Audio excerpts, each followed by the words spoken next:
আপনারা ক্যাশ কাউন্টারে ভিড় করিবেন না।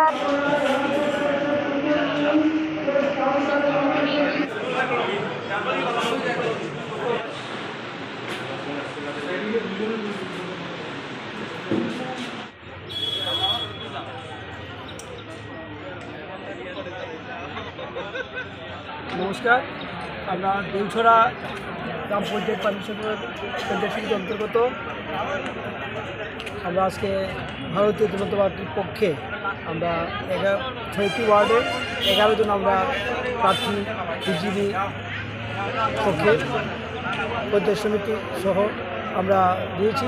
আমরা আশাবাদী বিগত বিধানসভার নির্বাচন থেকে শুরু করে আজ অবধি ভারতীয় জনতা পার্টি ত্রিপুরা রাজ্যে যেসব উন্নয়নমূলক কার্যকলাপ করে যাচ্ছে তার সুফল আজকে আমরা গ্রাম পঞ্চায়েত নির্বাচনে আমরা পাইলশগর ব্লকের অন্তর্গত দেউছড়া গ্রাম পঞ্চায়েত আগামী দিনে বিপুল ভোটে আমরা প্রত্যেক জয়যুক্ত হব এবং দেউছড়া গ্রাম পঞ্চায়েতকে যুবরাজনগর বিধানসভার মধ্যে একটা উন্নত শিখরে পৌঁছাবো এই আমরা আশাবাদী। নমস্কার।